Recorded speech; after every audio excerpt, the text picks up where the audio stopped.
Welcome to Code Mantra's Accessibility Insight interview series. I'm Barry Bealer, Senior Vice President of Strategic Alliances at Code Mantra, and your host for today's session. Mike Caprara is the Chief Information Officer of the Viscardi Center, a nonprofit based on Long Island, New York, that provides a lifespan of programs and services to educate, employ, and empower children and adults with disabilities. Mike has been in technology-related positions for over 20 years, with the last 18 years supporting organizations that help children and adults with disabilities.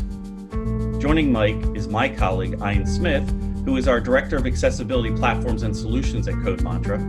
Ian has been a technologist all of his career and more recently architected Code Mantra's document accessibility remediation platform called Accessibility Insight. He is a frequent speaker at accessibility trade events and writes about accessibility issues and topics on our company blog. Thank you both for joining me today for our Accessibility Insight interview series focused on accessibility in education and nonprofits.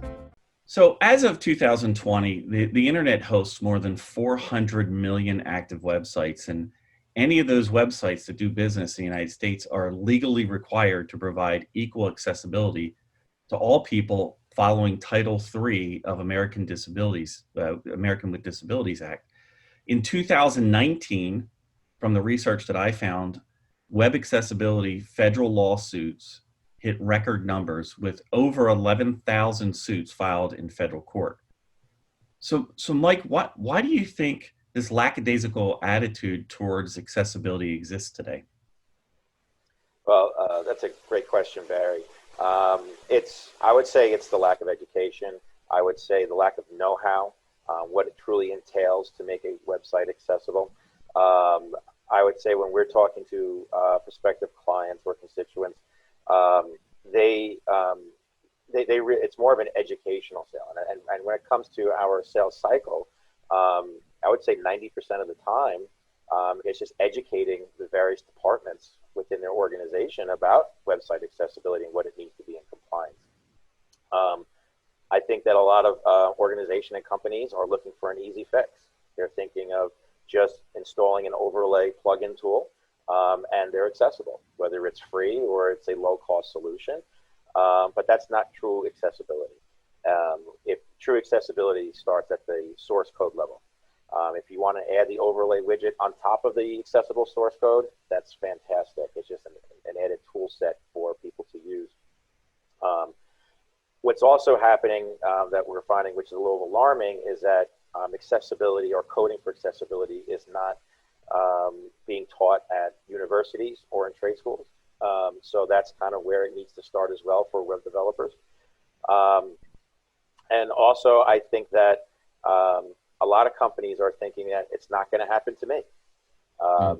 That there's, that we're going to put this overlay widget tool or badge on my website, and maybe it'll deter from some plaintiffs from going or bringing lawsuits to those sites, thinking that they're going to be accessible. But it can happen to you, and we're starting to see a lot of lawsuits where people are just putting the widget badge or the overlay tool on their website, but then they realize, oh wait, that widget tool or overlay did not do anything for my PDFs or do anything for my video content on my website. So it's really, I think, a lack of education, lack of what it actually entails to make a website compliant. And Ian, you and your team have served educational institutions and nonprofits over the past 4 years to remediate digital documents. Have any of the projects that you and your team have worked on, have they been in response to a lawsuit? Yes, they absolutely have, Barry. There have been a few that have been a result of lawsuits, and then many others have been organizations that are finally deciding and evaluating whether the risk is and the potential cost associated is worth it or not. As Mike said, we throw it on top of the site and hope for the best, or